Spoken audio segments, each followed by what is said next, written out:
Muy buenas noches a todas las personas seguidoras del Comité Ejecutivo Distrital de Miraflores, del Partido Aprista Peruano.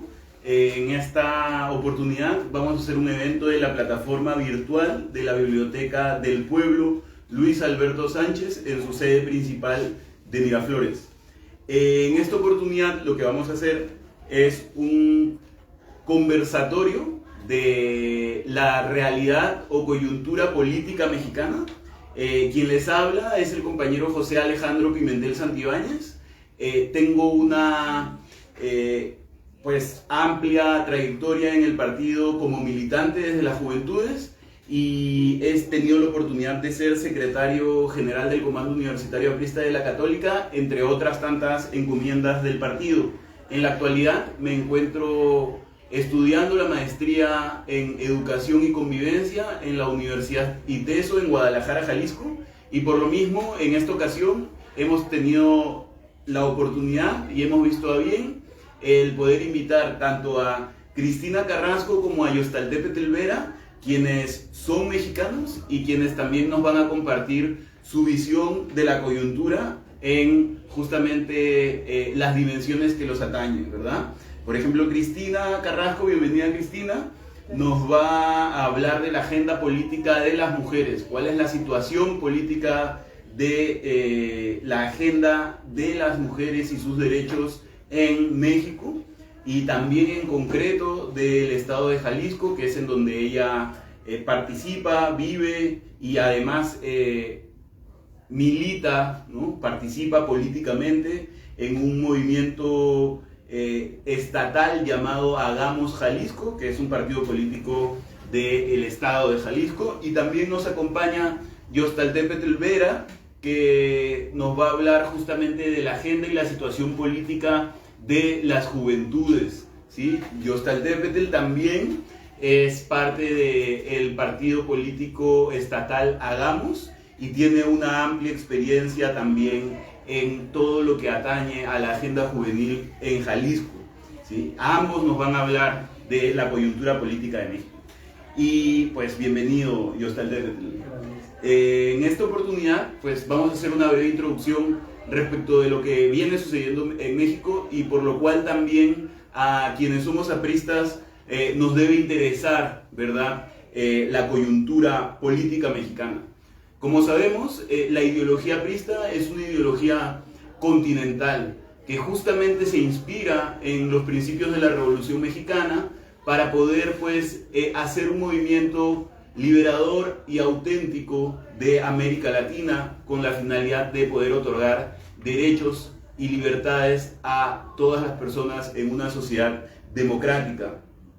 Pero también, ya hablando del contexto más actual, sabemos muy bien que en el Perú se trató de perpetuar un golpe de Estado por parte de Pedro Castillo, o se perpetuó, pero al final no se terminó de instalar o establecer. Y Pedro Castillo hoy se encuentra preso y además su familia se encuentra exiliada en México.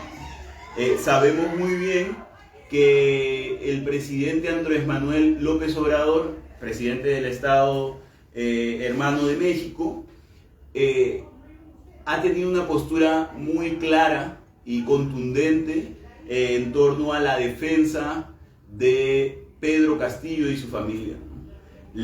Justamente por eso les ha otorgado el asilo político a la familia y ha tenido opiniones en concreto de cómo está sucediendo la política en Perú, cómo está aconteciendo la política en Perú, y ha tenido opiniones negativas, como que se ha perpetrado un golpe de Estado en contra de Pedro Castillo, como que no se están consolidando las causas del pueblo, y también como que, pues, ojalá se solucione esta situación y que Pedro Castillo pueda volver al poder, o al menos se le pueda dar un asilo político en virtud de que es un perseguido político, ¿verdad?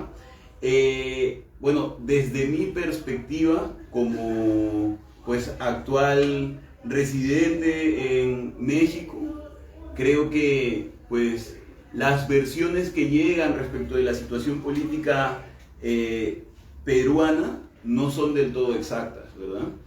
Por muchas razones, ¿no? Porque no se termina de ver la realidad política desde un nivel minucioso. Es, creo, algo que parte de un proceso natural, en el sentido de que pues, la prensa no nos va a brindar una versión a detalle, sino que nos va a brindar una versión resumida, y esto parcializada, de una manera muchas veces parcializada, que va a terminar favoreciendo a una política o a otra. En ese sentido, pues la corriente política que representa Pedro Castillo, que representa Andrés Manuel López Obrador y otros tantos líderes en Latinoamérica, pues tienden a manejar información distinta a la que podría sostener, por ejemplo, el Partido Aprista Peruano, que no considera definitivamente, y también a la de la mayoría del país, que se haya cometido un golpe de Estado contra Pedro Castillo, sino por el contrario, Pedro Castillo plantea disolver el Congreso sin tener mayor sustento constitucional, lo cual equivale a un golpe de Estado de su parte, justamente por la posición de presidente que ostentaba en ese momento, ¿verdad? Entonces, es importante tener claro esto, y es importante también entender que un país hermano como México hoy tiene una perspectiva distinta, ¿no? Justamente por la gran influencia política que tiene Andrés Manuel López Obrador. Pero además, el país mexicano no es un país, pues, que tenga una situación política o una democracia muy bien consolidada, ¿verdad? Creo que existe, y es una realidad, que México es el país en donde más personas desaparecen a nivel mundial, ¿no? Es un país en donde el narcotráfico es un poder fáctico dentro de la política, y en donde pues también se violan muchos derechos humanos, ¿no? Entonces, justamente para conocer un poco más sobre la realidad mexicana, nos acompañan nuevamente, repito los nombres, Cristina Carrasco, quien nos va a hablar de la situación política de las mujeres, que creo que es una situación, o creo que es una agenda relevante, no solo para México, sino para Latinoamérica, y Yostaltépetl Vera, que nos va a hablar también de la agenda de las juventudes, en donde también hay una relevancia a nivel Latinoamérica, ¿sí? Entonces, ahora vamos a darle la palabra a Cristina Carrasco para que nos hable un poco de esta agenda. Bienvenida, Cristina, adelante. Gracias. Primero que nada, muchas gracias por la invitación. Y bueno, vamos a entrar de lleno al tema que nos atañe. Y creo que es relevante mencionar que en México la mayor parte de la población somos mujeres. En ese sentido, también recordar que aproximadamente 10 mujeres al día mueren a causa de feminicidio y o crímenes de odio en contra de las mujeres. En esa medida, desde que entra este nuevo gobierno, pero incluso antes, lo que ocurre en el país es que no hay una política real en contra de las violencias que sufrimos nosotras, pero además de eso se ha perpetuado de manera como, entre comillas, naturalizado que los crímenes de odio se sigan generando en el Estado y en el país.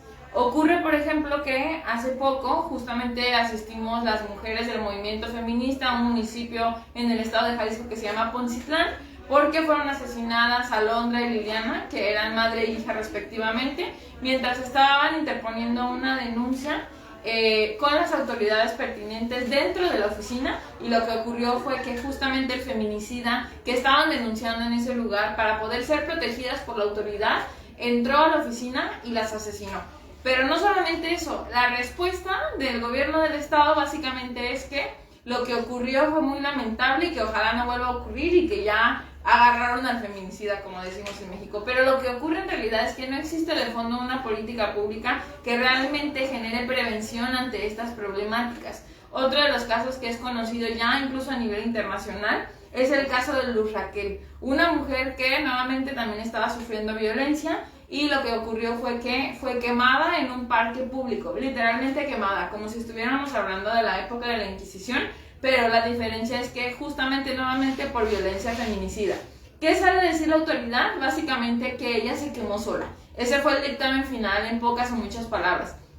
Y entonces vemos que la reacción del Estado siempre es justificar porque no estamos nosotras viviendo de forma segura, pero además no está generando ningún tipo de prevención ante estos crímenes de odio. Lo que pasa también es que aproximadamente el 24% del total de los feminicidios solamente son catalogados como ello.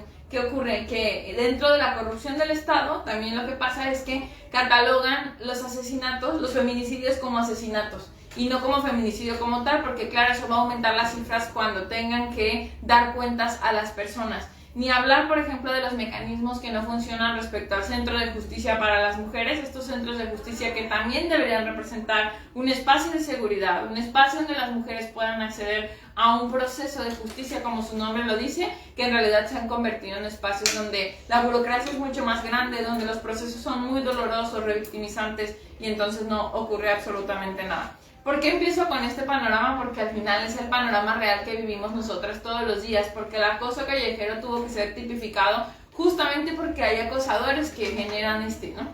Pero en esa medida también tenemos que hablar del recorte que hubo a los espacios y a las instancias que se dedican a justamente el apoyo a las mujeres. Por ejemplo, el Instituto Nacional de las Mujeres se tuvo un recorte del 75% del total, aproximadamente bajó 6.7 millones de dólares. Imagínense, en un país donde nuevamente 10 mujeres mueren al día, no podemos entender cómo es que hay un recorte a las políticas para la preservación de la vida de las mujeres. Imagínense qué término tan lamentable tenemos que utilizar. Pero más allá de eso, además, todas las políticas públicas que se están generando, la mayoría, no tienen una perspectiva de género. ¿Por qué es de relevancia que las políticas públicas de un Estado tengan esta perspectiva? Básicamente porque si no, no podemos entender una visualización real de la situación diferenciada en la que nos encontramos. Y en esa medida, bueno, pues también tenemos como un contraste muy importante, y es que México es uno de los países de América Latina que logró la paridad total. La paridad total no solamente en los congresos locales, porque nosotros tenemos un congreso en cada estado, sino también a nivel nacional, en el Senado de la República, en la Cámara de Diputados y Diputadas, pero incluso en las gubernaturas que se van a estar renovando justo el proceso electoral en el 2024, y entonces por estado se elige a qué estado toca mujer y qué estado toca candidatura de hombre para que haya una paridad. Actualmente nosotros tenemos 32 estados de la República, en 9 estados gobiernan mujeres, cuestión que además es histórica. Sin embargo, obviamente sigue habiendo una deuda, por ejemplo, en el Poder Judicial. Todo esto para contarles que la situación política no es solamente la situación que vivimos las mujeres que participamos de forma activa en los movimientos, en los partidos políticos, que nos dedicamos al activismo social, también, ¿por qué no decirlo?, al seguimiento de poder atender algunas de las problemáticas que atañen a las mujeres, sino que la será también a todas las mujeres del país. ¿Por qué? Bueno, porque estamos viendo que la eliminación de las estancias infantiles, que son las guarderías en el equivalente en Perú, pues también se eliminan en la medida en la que se hace un recorte presupuestal por austeridad. Pero yo creo justamente que la austeridad no debe prevalecer cuando la vida es lo que se está perdiendo dentro de México y pues también de muchos países de América Latina. Pero además a eso le tendríamos que sumar que las violencias que se sufren al interior de los institutos políticos, al interior de las instituciones públicas, del funcionariado público, pues obviamente va aumentando, y en la medida en la que se va teniendo más capacitación, pues obviamente esto va a poder ser eliminado. Pero además, en contraste, por ejemplo en Jalisco tenemos por primera vez una bancada histórica, una conformación del Congreso local histórica donde hay una mayoría de mujeres. Pero no importa cuántas mujeres haya en tantos espacios, evidentemente tiene una potencialidad que genera que la participación pueda ser mayor, pero lo que se necesita es que las personas que estén, si son mujeres, también tengan esta perspectiva de género, y ocurre que el Congreso local está secuestrado, ¿no?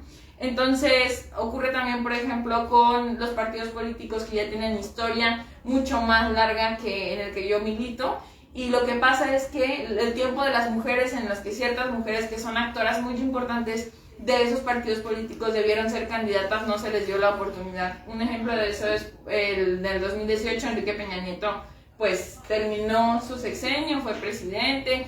Todo lo que ocurrió durante ese sexenio ya lo sabemos, como los 43 estudiantes asesinados de Ayotzinapa, como movimientos sociales que pues laceraron al país, y lo que ocurría en esa elección es que básicamente era el tiempo de las mujeres, ¿no? Hay muchas mujeres que participan en ese instituto político que tiene una relevancia internacional, como lo es Beatriz Paredes, que incluso ha sido embajadora en diferentes países de México, que ha sido una precursora de los derechos de nosotras. y ahora, después de la paridad total, de lo que se busca en el país, ella recorrió todo el país, literalmente ha sido una mujer incansable que ha hecho grandes labores por nosotras las mujeres, y apenas ahora se está viendo nuevamente como un perfil presidenciable. Pero eso no solamente es exclusivo de ese movimiento político en específico, sino de todos los movimientos políticos que existen en el país, porque justamente estamos en una lucha constante para que los espacios sean conquistados y la paridad total ocurra en el pleno derecho de los ejercicios políticos de nosotras las mujeres. Sí, Cristina, sobre eso una pregunta, ¿no? Como clarificadora. Una vez iniciado el sexenio de Andrés Manuel López Obrador, ¿consideras que ha habido una correcta política o mejor política hacia la protección y fomento de derechos de las mujeres en México? Yo creo que eso lo podemos ver desde muchas perspectivas. En primer lugar, creo que uno de los principales errores que está teniendo esta administración es el recorte presupuestal a los mecanismos que sirven para que las mujeres podamos acceder a nuestros derechos. Pero más allá de verlo bien o mal, creo que lo que sí tiene un impacto muy importante es lo que ocurre en las mañaneras. Les cuento rápidamente, las mañaneras son un espacio que el gobierno de la República generó, básicamente donde el presidente da un informe de aproximadamente 1 hora, era al principio, ahora ya es casi de 2 horas y media, donde el presidente se posiciona sobre diferentes temas. Entonces, ¿qué pasa? Que cuando las mujeres salen en Ciudad de México a marchar en pro de sus derechos y que se despenalice el aborto en el país, cuando están exigiendo que eso ocurra, se utiliza la iconoclasia, que es la intervención de monumentos, ¿verdad?, y de espacios públicos, y la respuesta del presidente básicamente fue que el movimiento feminista quería afectar a su gobierno por las manifestaciones que hacía y que la violencia no eliminaba la violencia. Y entonces esas mujeres le respondimos muy fuerte y alto que no era así, que justamente si a él le mataran a su esposa, porque al final del día es muy lamentable tener que recurrir a ese tipo de comparaciones, pero a veces es la única forma en la que logramos tener empatía de los varones, pues él también quemaría todo, él también rayaría toda la ciudad, ¿no? Entonces, básicamente la respuesta fue: no, señor presidente, las mujeres feministas en México no estamos en contra de su gobierno, no estamos en contra de la Cuarta Transformación, lo único que queremos es vivir libres, lo único que queremos es que nuestros derechos sean respetados. Entonces creo que en ese momento fue muy desafortunadas las diferentes declaraciones que se tuvieron, porque básicamente van en contra también de el posicionamiento social que nosotras hemos logrado con las partes más conservadoras de la sociedad mexicana, que son esas partes que consideran que las feministas somos mal llamadas, además porque es denostativo a las mujeres que sí participan de este tipo de expresiones de los feminismos, pero básicamente que el feminismo es radical, que el feminismo es pues destructor en vez de constructor de cosas. Entonces la respuesta básicamente fue: gracias a alguna feminista, ahora las mujeres vamos a la universidad, ¿no? Gracias a alguna feminista que luchó en su momento, las mujeres podemos usar pantalón, gracias a eso podemos tener propiedades a nuestro nombre, etc. Entonces considero, en resumen, para responder específicamente a tu pregunta, que sin duda hay muchas cosas que se necesitan subsanar de este gobierno, pero que además esas políticas públicas deben de bajar justamente para que las violencias ya no existan, porque nosotras no necesitamos quien nos proteja, sino más bien quien garantice que nuestros derechos puedan ser plenamente respetados y que nosotras podamos tener un libre desarrollo en general. Entonces sí creo que es muy grave que se queden tantos feminicidios impunes en el país y sobre todo que no se esté generando políticas públicas de prevención hacia las violencias, y lo único de lo que se trate sea de tratar de encontrar culpables, tratar de agarrar a los feminicidas en vez de que no existan este tipo de actos. Y así como nos comentas que gracias al feminismo o a alguna feminista hoy las mujeres van a la universidad, me genera mucho impacto y la pregunta va como en este sentido para, no sé, como para hacerla un poco más contundente. ¿Gracias a quién o qué es que hoy o hace algunos días tanto Alondra como Liliana fueron asesinadas dentro de un espacio público en donde se supone deberían estar seguras, porque es un lugar a donde tú vas a denunciar el cometimiento de un delito, ¿no? ¿Cómo es que los delincuentes se meten o los asesinos se meten hasta la oficina del fiscal y tienen la posibilidad de matar de matar sin que exista ninguna fuerza del orden que pueda protegerlas y garantizar sus derechos. Sí, pues sin duda hay una colusión entre las personas que cometen los crímenes, en este caso del feminicida per se, y la autoridad que ya estaba ahí. Porque la respuesta del Ejecutivo básicamente fue: lo que pasa es que los policías, mientras ellas estaban denunciando dentro de la agencia del Ministerio Público, estaban atendiendo otro asunto. Y entonces las personas administrativas son las únicas que estaban ahí atendiéndolas a ellas. En primer lugar, no puede haber falta de personal que esté capacitado para responder ante situaciones así. Pero en segundo lugar, justo lo que mencionaban las personas que son familiares de Liliana y de Alondra, era básicamente que, claro, alguien les tuvo que haber avisado, ¿no? Alguien le tuvo que haber avisado al feminicida que ellas en ese momento estaban interponiendo una denuncia, porque es demasiada casualidad que eso haya ocurrido. Entonces es totalmente una suma de factores. En primer lugar, la falta de políticas públicas de prevención para que ninguna mujer tenga que ser asesinada.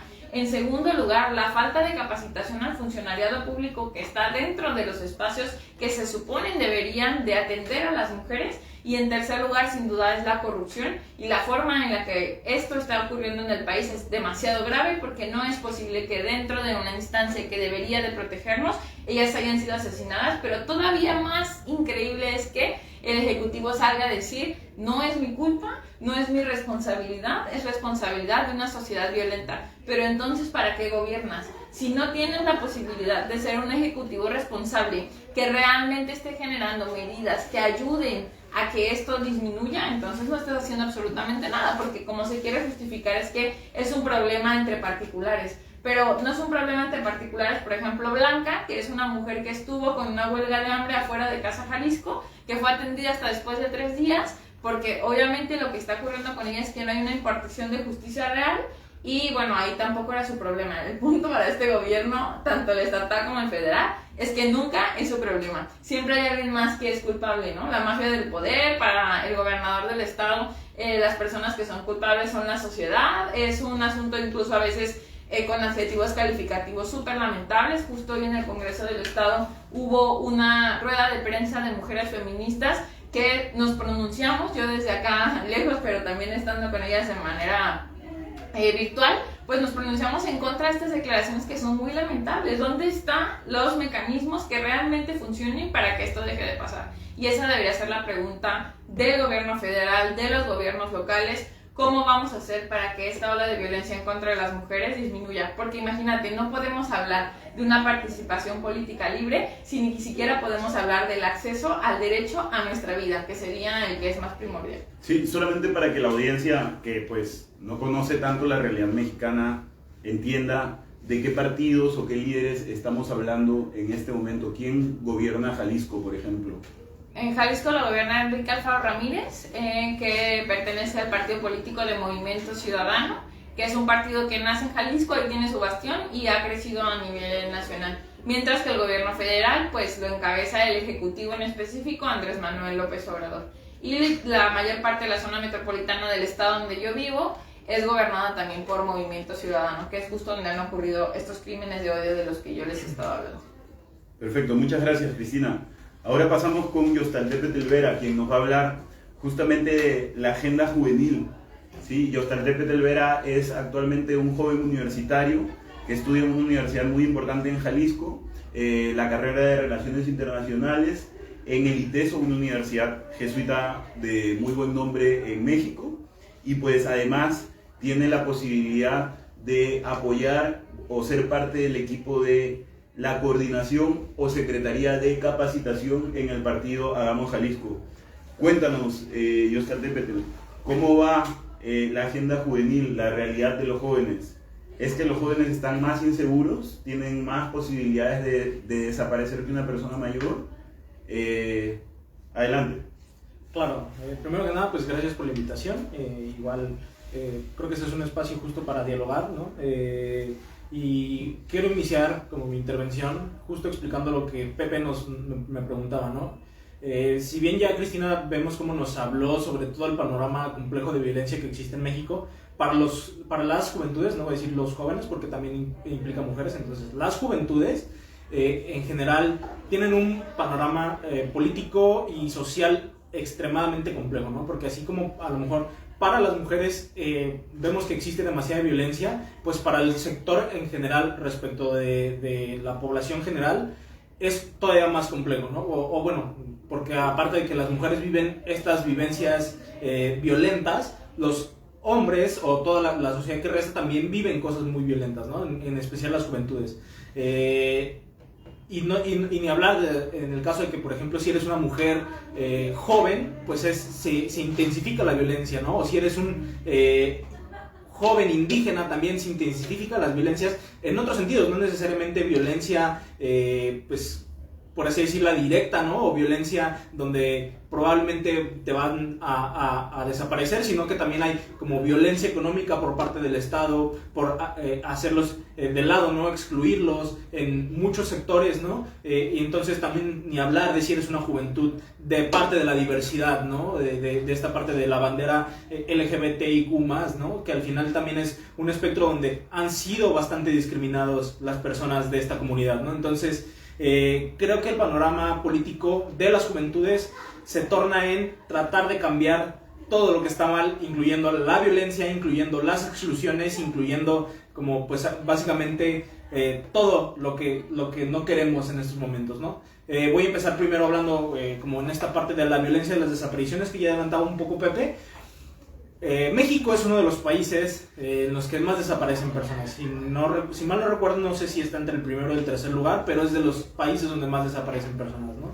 ¿Y qué es lo que pasa aquí? Que el panorama dentro de la violencia hacia este lado de las juventudes es bastante complejo, ¿no? Si tenemos como la parte de la violencia pues machista, ¿no? Feminicida al final del día también, ¿no? Que es pues justamente como la parte de la trata de personas, donde las mujeres pueden estar de fiesta, de pronto son secuestradas y de pronto no se vuelven a desaparecer, ¿no? Y estas son desapariciones forzadas por parte de una mafia, ¿no? Del narcotráfico, y que al final del día pues es una realidad, ¿no? Que de pronto justamente como yo lo mencionaba, si eres mujer y eres joven, probablemente va a ser más fácil que sufras como toda esta presión de tener miedo de estar en la calle, de ir de fiesta con tus amigas o amigos y pues al final del día poder no volver, ¿no? Si hablamos de la parte de los jóvenes, pues en específico también, ¿no?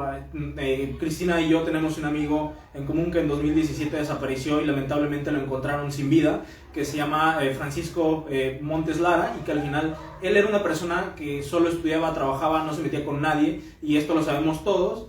Y todas las que lo conocemos, las personas que conocimos a Paquito, ¿no? Entonces, en ese sentido, él, por un robo, pues se llevaron su carro, desapareció, y al final, cuando lo encontraron, pues fue sin vida, ¿no? Y este panorama que es un poco cercano a nosotros, es cercano para toda la comunidad en México, ¿no? La mayoría de las personas conocen a alguien que está desaparecido, y en ese sentido las autoridades tampoco hacen nada. No solo hablar de las mafias y el narcotráfico, a veces también está la parte de pues que el Estado mismo te puede desaparecer, ¿no? En este sentido, pues en Jalisco hay un caso muy icónico durante la pandemia, ¿no? Donde pues justamente hubo un joven que fue asesinado por policías estatales, ¿no? Que se llamaba Giovanni, por el simple hecho de no utilizar mascarilla o cubrebocas, por el simple hecho de no portarlo, porque justo era pico pandemia, empezaba la pandemia. Policías lo agreden, lo desaparecen, y al final resulta con impactos de bala, ¿no? Y esto pues no puede ser así posible, ¿no? Porque pues ¿por qué el hecho de no usar cubrebocas te tiene que llevar a la muerte, ¿no? Y aparte de desaparecerlo, ¿no? Y no solo quedó ahí, ¿no? Hubo marchas en Jalisco, en Guadalajara, justamente como pidiendo justicia por Giovanni, ¿no? Y que al final del día pues también empezaron, cuando se empiezan a organizar las marchas, pues el Estado ordena, como esto es como muy sabido, que los agentes judiciales, ¿no? Que hacen las investigaciones al final del día se disfrazaran de civiles y que salieran a las calles a desaparecer a las personas que iban hacia la marcha para exigir justicia. Y esto simplemente por mantener una imagen del gobierno del Estado, ¿no? Que era, no sucedió eso aquí, o queremos ocultarlo, y que eso no fueron policías, ¿no? Al final del día, pues todos sabemos la verdad, bueno, todas las personas sabemos la verdad. Y entonces lo que pasa en estas situaciones es que el mismo Estado te puede desaparecer, ¿no? Y que es bastante complejo la violencia que no solo se vive por parte del panorama violento de México, que es la parte del narcotráfico, sino la parte del Estado que al final también puede estar coludido con estas mafias, ¿no? Y ya tenemos como los casos más icónicos, como la parte de que ya lo mencionaba Cristina, ¿no? Los 43 estudiantes normalistas de Ayotzinapa, que al final pues también fueron desaparecidos y aún no se esclarece y no hay justicia, solo hay como breves rasgos de lo que pudo haber pasado, pero que al final no se han llevado, por ejemplo, a comisiones de verdad para saber exactamente qué es lo que pasó, ¿no? Si ha habido investigaciones, ha intervenido pues la parte como la parte de los observadores internacionales, pero no ha habido una versión oficial del Estado de qué es lo que pasó, ¿no? Y ese panorama, pues dejando de lado un poco el panorama violento, para las juventudes es bastante difícil, por ejemplo, llegar a tener una vida digna, ¿no? En este sentido, hablándose de vida digna, acceder a los servicios de salud puede que sea un poco más sencillo, pero por ejemplo, conforme vas envejeciendo, es un poco más complejo, porque de pronto ya pierdes tu trabajo y entonces no tienes acceso a una jubilación digna, ¿no? Entonces no tienes acceso a un salario digno, ¿no? Como en este sentido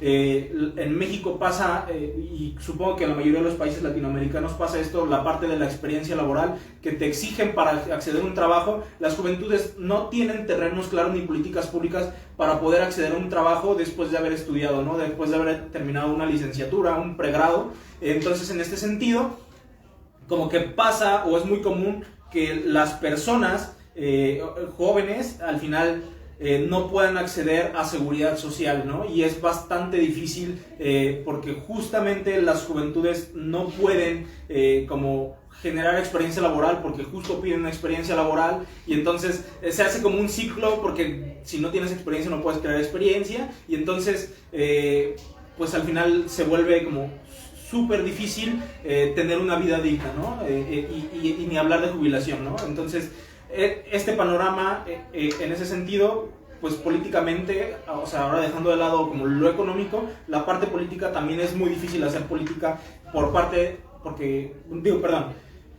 es difícil hacer política como persona joven, ¿no? Por ejemplo, en este caso que tenemos acá las juventudes apristas y todas esas situaciones. En México, si eres una persona joven que ronda hasta, por ejemplo, los 29 años, y aunado como a esta situación de violencia, también es probable que te desaparezca, ¿no? Ya he mencionado lo de las marchas.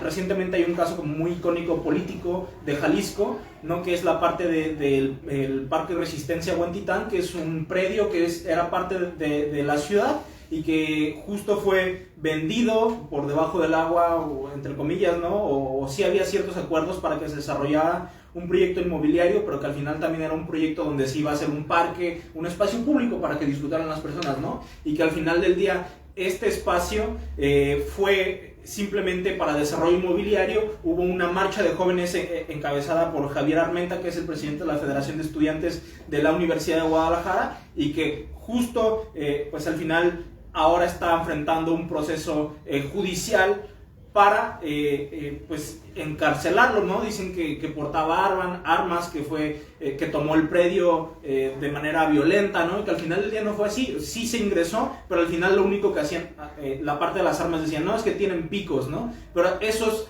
picos eran justamente, por ejemplo, para plantar árboles, ¿no? Y que justo eso lo tomaban como armas para, o sea, decir que los jóvenes estaban armados, ¿no? Entonces, al final, si haces política también estás en la mira y si no te coludes con los intereses de los adultos que hacen política, pues al final no puedes hacer política libremente, ¿no? Y yo creo que en ese sentido, pues la lucha política que tenemos las juventudes en la actualidad es cambiar justamente todo eso, ¿no? De demostrar que en realidad podemos hacer políticas públicas para la sociedad en general y específicamente para nosotros, ¿no? Porque al final del día nosotros las juventudes vamos a pues terminar tomando los espacios de las personas que básicamente podemos decir van de salida, ¿no? Entonces es un espacio pues adultocentrista donde no se nos permite opinar mucho y que además es bastante violento y que podemos pues terminar desaparecidos o sin vida, ¿no? Entonces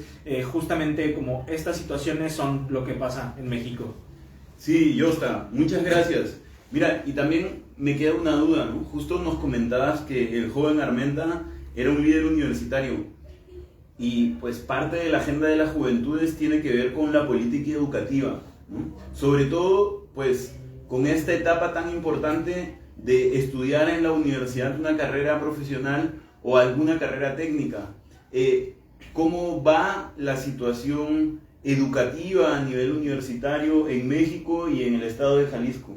Claro, justo me olvidé decirlo porque justo hay muchas cosas que decir sobre la política y, bueno, al menos la coyuntura de las juventudes, pero qué bueno que lo preguntas. Yo creo que educacionalmente pues no hay políticas públicas tan claras. Sí hay una, bueno, al menos en esta administración de Andrés Manuel López Obrador, sí hay una política pública que sí trata de ayudar a las personas jóvenes a, pues sí, generar un oficio, ¿no? Una carrera técnica, ¿no? Que es este programa que se llama Jóvenes por México Construyendo un Futuro, ¿no? No recuerdo palabras más, palabras menos, pero algo así se llama, ¿no?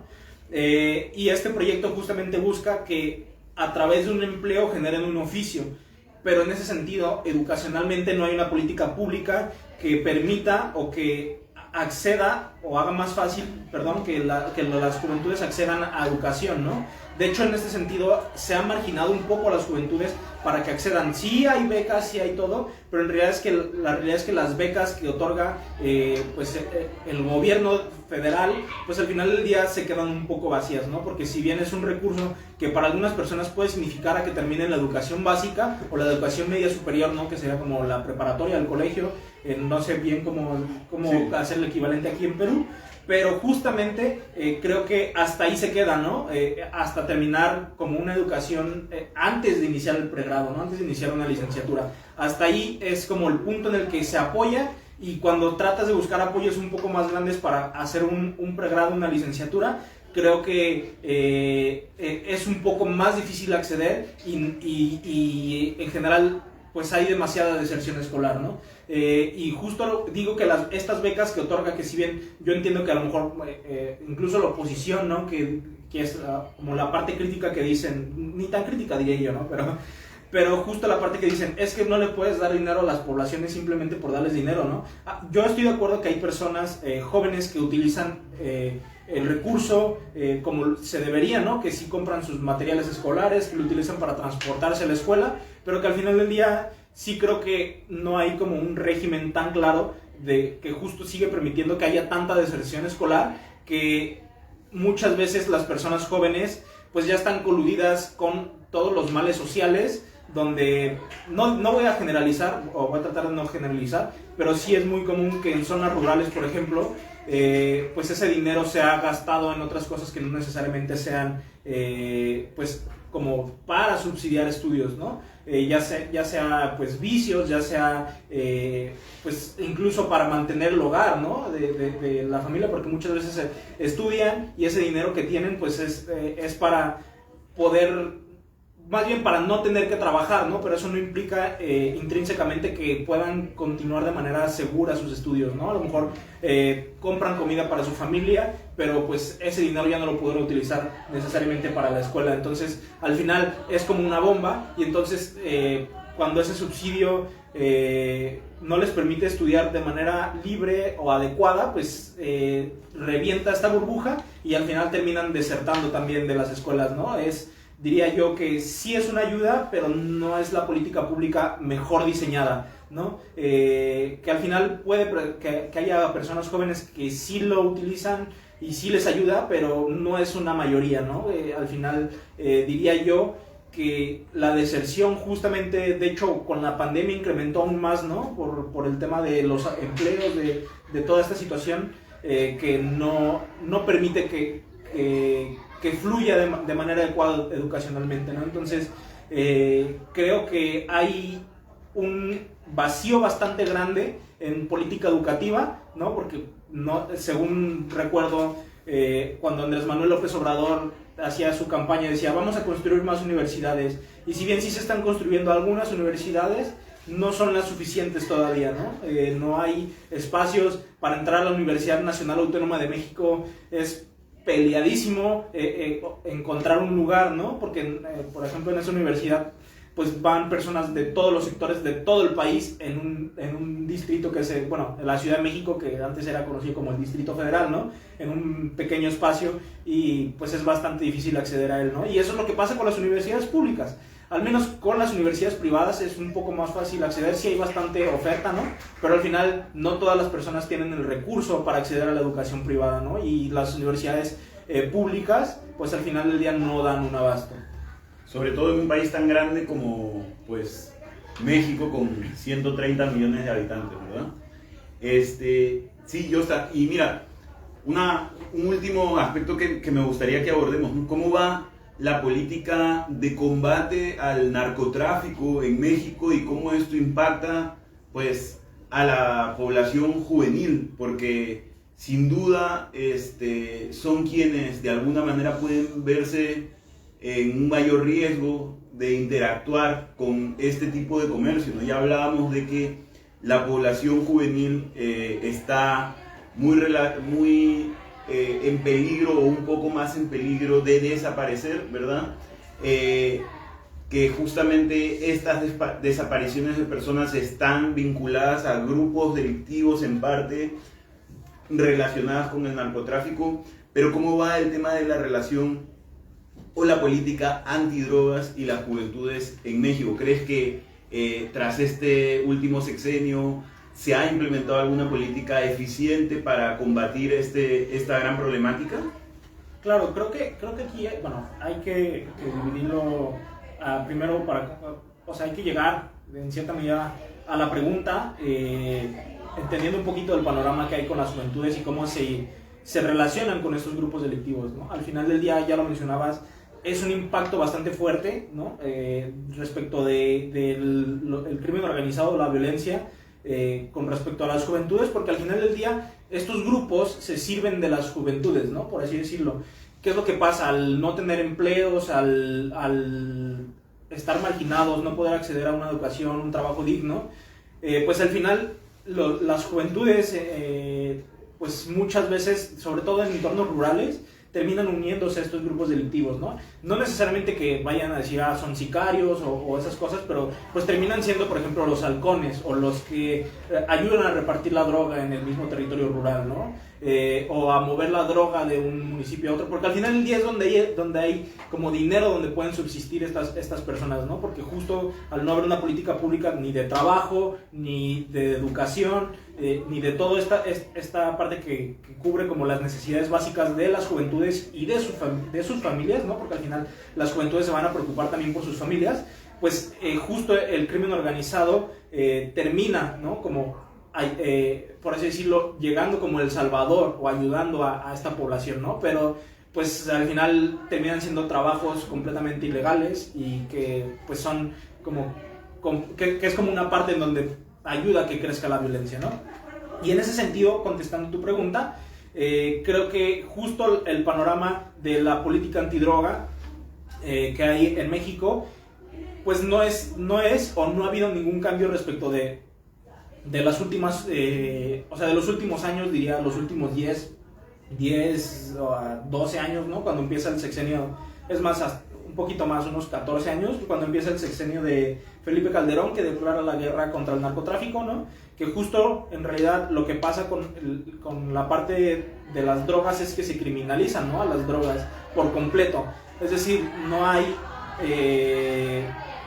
como una base donde empiece a tomar al narcotráfico y a las drogas como por así decirlo, un tratamiento, ¿no? Yo creo que la criminalización va directo hacia todos tienen que estar en la cárcel, los que consumen, los que venden y los que compran, ¿no? O sea, porque al final del día es un círculo de venta, ¿no? Entonces, justo es criminalizar a todo ese círculo, ya seas una persona joven que está expuesta a un entorno donde se consumen drogas, los policías, por lo general, van a ir a encarcelarte por estar, no sé, fumando marihuana con tus amigos en un parque público, ¿no? Que al final del día, yo considero personalmente que el ataque a eso no debería ser criminalizarlos y encarcelarlos, ¿no? Que incluso muchas veces el Estado, es decir, los agentes policiales que detienen a estas personas jóvenes, pues terminan incluso hasta plantándoles droga, ¿no? Como para decir, él, aparte de estar fumando, estaba vendiendo ahí, ¿no? Y eso es un miedo que pasa, ¿no? O sea, una persona joven, pues tiene más miedo de ser detenida por un oficial que nada, ¿no? Porque al final eso implica que puede que solo te extorsionen, te quiten dinero, te roben, ¿no? Y que al final, en este sentido, la política simplemente los está criminalizando en lugar de tratarlos con dignidad, no como el problema, ¿no? Porque al final del día el problema sí es el crimen organizado, pero el que consume no es el problema, ¿no? Al final creo que la regulación antidrogas debería de ir justo hacia la legalización de estas sustancias, ¿no? Que justo en este panorama, digo, no ha cambiado tanto la política pública, pero sí hay ya iniciativas, ¿no? Para la despenalización del uso de la marihuana, del uso lúdico de la marihuana en todo el país, ¿no?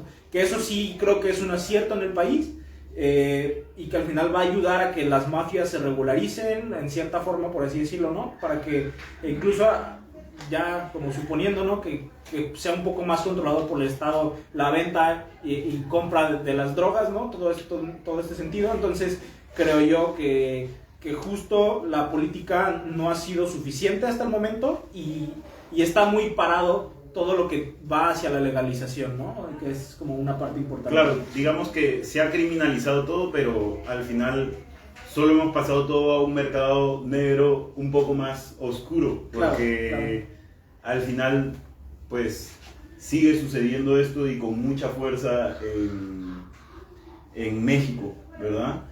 Por ejemplo, y no sé si me puedas comentar brevemente esto, hace poco salió una noticia de que un cártel que se llama Jalisco Nueva Generación repartía regalos de Navidad a la gente y lo hacía como si fuese campaña política, ¿no? Entonces ya es aparentemente el narco un político más y un asistencialista más dentro del contexto mexicano. Claro, en ese sentido, o académicamente, ¿no? Si lo vemos como actores de un mismo sistema, claro que son súper importantes, ¿no? Porque justamente pues ya hasta los propios gobernadores, o bueno, los propios servidores públicos también están coludidos de alguna forma con estas mafias, el narcotráfico, ¿no? Justo muchas campañas son financiadas con dinero del narcotráfico. Entonces, mientras más fácil se acerquen a la sociedad, ¿no? Esto pasaba, es muy comúnmente conocido en Sinaloa, por ejemplo, ¿no? Con Joaquín Guzmán Loera, que al final pues él era como el salvador de esta parte, ¿no? Porque se presentó como un solucionador económico a muchas familias, ¿no? Entonces regalaban electrodomésticos y eso sigue pasando, ¿no? Que en Navidad, justo esta noticia que mencionas, pues fue tomada porque los mismos cárteles terminan regalando y haciendo como beneficencia para que la gente no como los denuncie o sigan teniendo como el monopolio del poder, porque al final del día, aunque no sean actores políticos, entre comillas, sí son actores fácticos en la sociedad, y que sí ejercen un poder en la sociedad y que incluso ejercen poder político, pero que son por debajo del agua justamente, ¿no? Entonces creo que las juventudes están bastante expuestas, ¿no? Sobre todo porque pues ya no es nada más pensar en el sentido de me excluyo, necesito una solución económica, sino que al final también terminan uniéndose por amenazas, ¿no? Entonces creo que justamente sí son un actor bastante relevante pues en el panorama de violencia, ¿no? de México.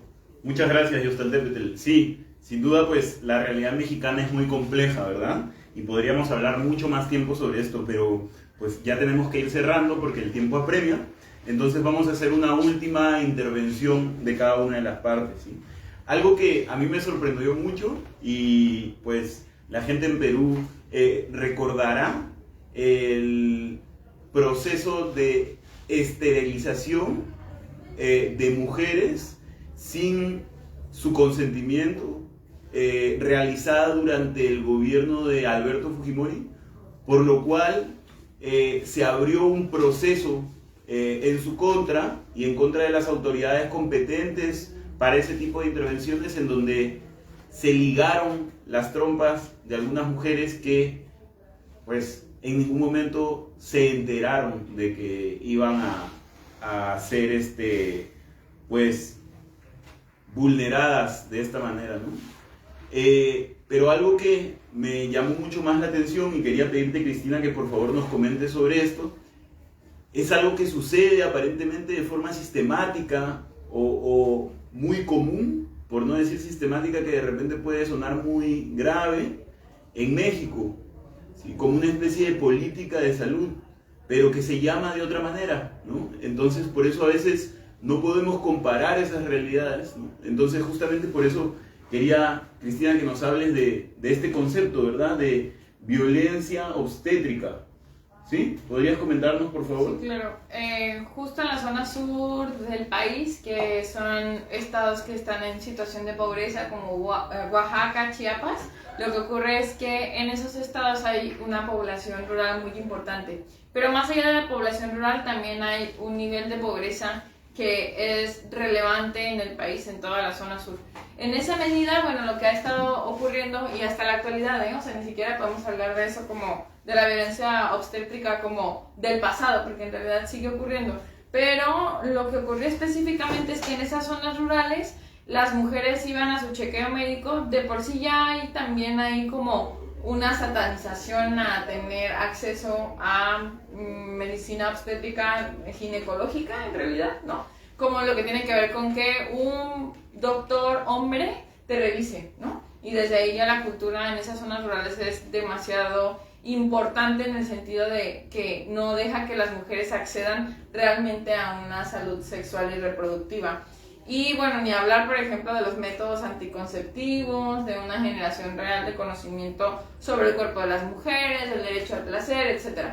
Pero centrándonos específicamente en esto, lo que ocurría es que las mujeres iban a su chequeo médico, por fin el esposo les daba permiso para poder asistir al mismo, y lo que ocurría es que los gobiernos locales, con el objetivo de que hubiera menos índices de pobreza, lo que hacían era pues ligarle las trompas de falopio sin su consentimiento, y entonces pues eliminar la posibilidad de que esas mujeres siguieran reproduciéndose, en vez de poner una política pública que realmente generara una concientización respecto a la planificación familiar, en el conocimiento y reconocimiento de los derechos humanos de las personas menores de edad, sobre todo de las infancias, del desarrollo libre de la personalidad, del derecho a la educación, de los derechos básicos que debe tener una persona para poder subsistir. Pero además de la violencia en específico que se estaba llevando en contra de esas mujeres, porque ¿qué pasa? Que esos hombres que tal vez con los que compartían el espacio privado, pues pueden embarazar a otras 50 mujeres sin conciencia, en la medida en la que en esas comunidades se cree que las mujeres tienen que tener sexo, relaciones sexuales solamente para reproducirse, ¿no? Y en esa medida esas relaciones sexuales se llevan a cabo cuando el hombre dicta que así quiere que sea, sin ningún otro fin, ¿no? Entonces, en esa medida, pues obviamente el Estado falla en políticas públicas que tienen que ver también con el acceso de las mujeres a una vida sexual libre, plena, ¿no? Y bueno, pues ni hablar de la discriminación que está ocurriendo, porque entonces el cuerpo de las mujeres siempre es el que es objeto de la generación de las violencias. Porque ¿por qué no hacen eso mismo con los hombres, no? O sea, ¿por qué no le hicieron la vasectomía a esos, no es que eso sea adecuado, pero es un ejemplo, a esos 500 hombres, ¿no? Así como a esas miles de mujeres les ligaron las trompas de falopio sin su consentimiento. Y es que en México también existe todavía una cultura machista que no permite conocer y reconocer que justamente nosotras somos las que somos objeto siempre de esos procesos, ¿no? Pero claro, no se puede hablar todavía en algunas comunidades de la menstruación digna,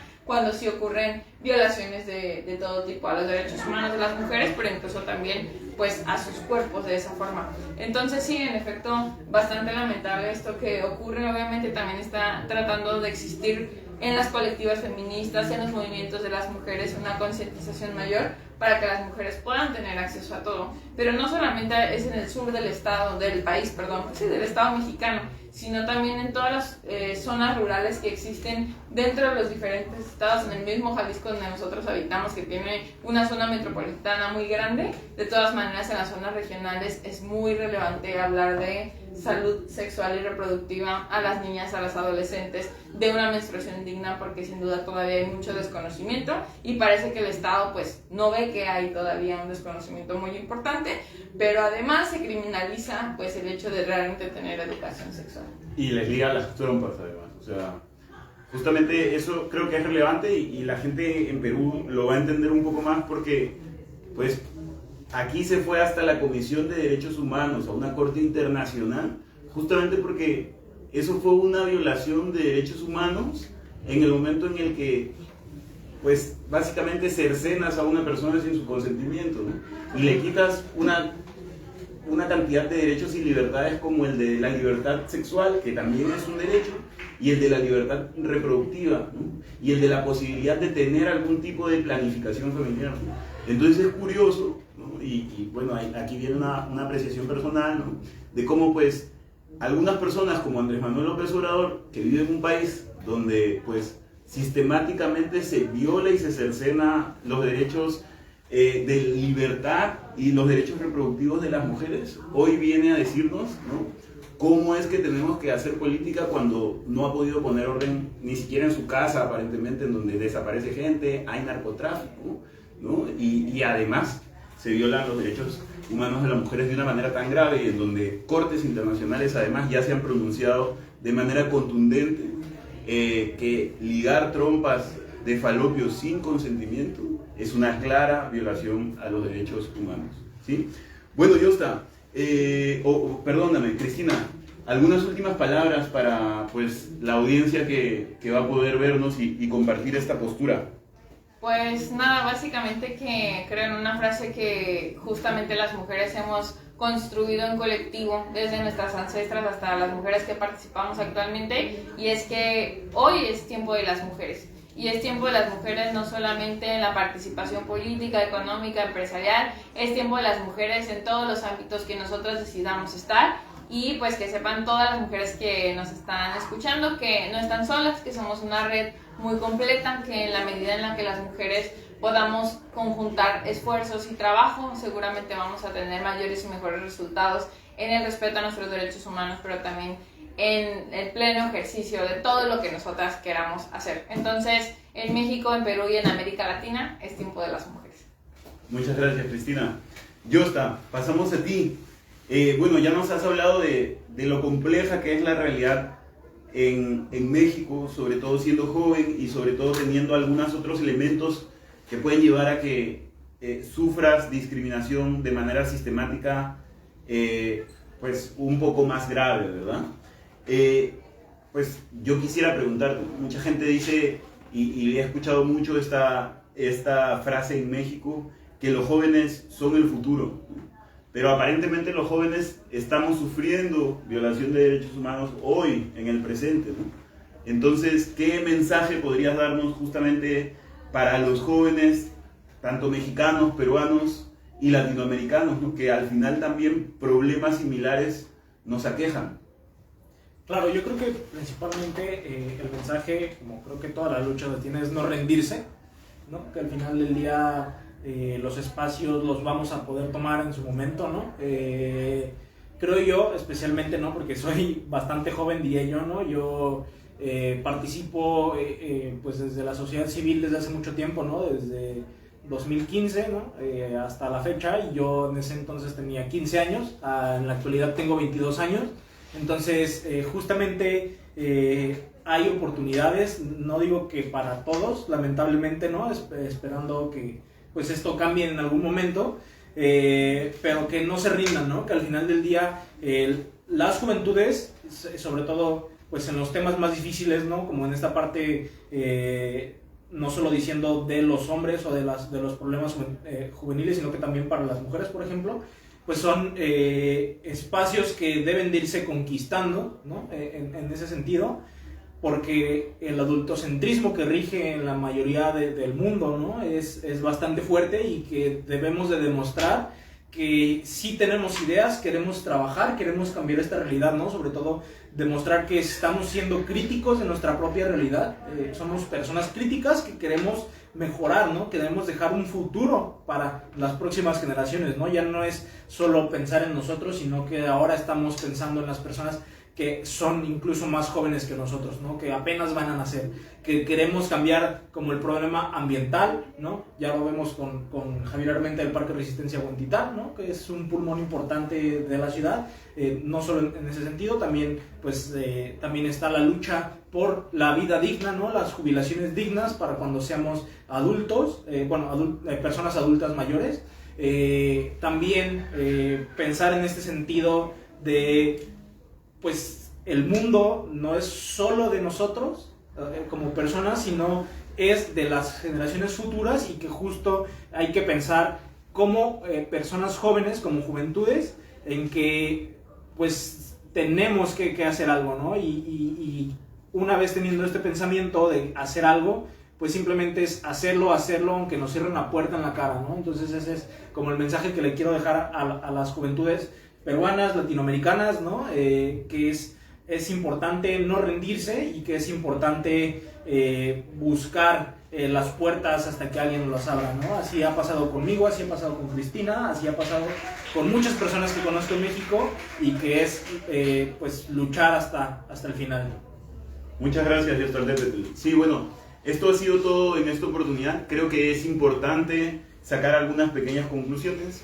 La realidad latinoamericana sigue siendo muy similar, sigue siendo muy compleja para distintos sectores de la sociedad, pero además creo que tenemos que advertir que en el plano político tampoco es que hayan mayores acciones en ambas realidades. Entonces es necesario generar una agenda, es necesario generar espacios de diálogo en donde podamos, como comunidad y a partir de métodos democráticos, el poder buscar y encontrar soluciones, ¿no? Y el poder establecer también una agenda social en donde estén las prioridades y los objetivos de nuestra población, aquí y en Latinoamérica. Estamos con un peruano, sudamericano, ¿verdad? Y con mexicanos que están al lado de los Estados Unidos, ya en América del Norte, ¿verdad? Pero latinos, que pues vemos que tenemos una realidad muy similar y que podemos también trabajar en conjunto en favor de resolver esas problemáticas. Muchas gracias, eso es todo por hoy, y esto ha sido Biblioteca del Pueblo Virtual, Luis Alberto Sánchez, en su sede principal de Miraflores. Muchas gracias y buenas noches.